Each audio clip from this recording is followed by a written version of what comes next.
بسم اللہ الرحمن الرحیم۔ آج ہم ظالم قارون کی مکمل تاریخ کے بارے میں جانتے ہیں۔ قارون کا نام سنتے ہی دولت، غرور اور تباہی کا تصور ذہن میں آتا ہے۔ وہ حضرت موسیٰ علیہ السلام کے زمانے میں بنی اسرائیل کا ایک فرد تھا جسے بے پناہ دولت ملی تھی، لیکن اسی دولت نے اسے تباہی کے دہانے پر لا کھڑا تھا۔ وہ قرآن مجید میں سورہ قصص اور دیگر مقامات پر قارون کا ذکر تفصیل سے آیا تاکہ انسان عبرت حاصل کر سکے۔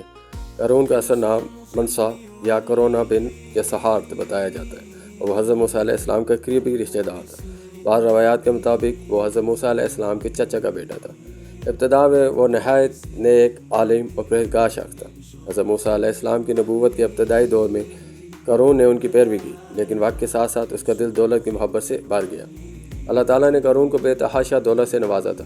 قرآن مجید میں آتا ہے، ہم نے قارون کو اتنے خزانے دیے تھے کہ ان کی کنجیاں ایک طاقتور جماعت کے لیے بھی اٹھانا مشکل تھا۔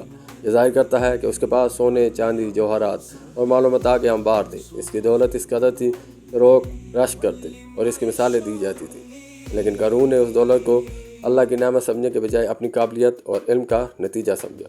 قارون جب مالدار ہو گیا تو اس کے دل میں غرور اور تکبر آ گیا۔ اس نے کہا، یہ سب کچھ جو میرے لیے میری علم کی وجہ سے ملا ہے۔ اس جملے سے اس کے تکبر اور اللہ کی ناشکری کا اندازہ ہوتا ہے۔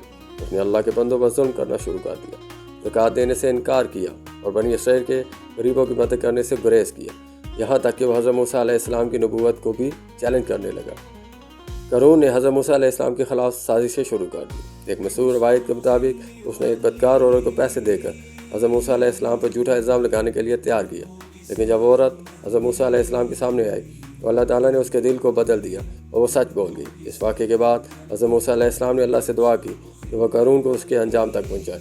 قرآن مجید میں اللہ تعالیٰ فرماتا ہے، ترجمہ، پھر ہم نے اسے اور اس کے گھر کو زمین میں دھسا دیا اور نہ اس کے لیے کوئی جماعت تھی جو اللہ کے مقابلے میں اس کی مدد کرتی اور نہ وہ خود بچ سکا۔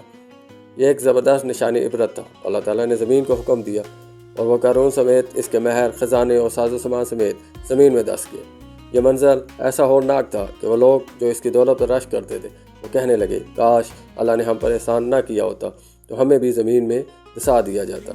قارون کی کہانی ایک زندہ مثال ہے اس بات کی کہ دولت اگر شکر اور اللہ کی رضا کے لیے استعمال نہ ہو تو انسان کی ہلاکت کا سبب بن جاتی۔ قارون کی دولت بھی اسے اللہ کے عذاب سے نہ بچا سکی، بلکہ اسی دولت کی محبت نے اسے برباد کر دیا۔ آج کے دور میں بھی کئی لوگ قارون کی طرح دولت، طاقت یا ان پر فخر کرتے ہیں اور اللہ تعالیٰ کو بھول جاتے ہیں، لیکن اللہ تعالیٰ نے قارون کی کہانی ہمیں بطور سبق سنائی تاکہ ہم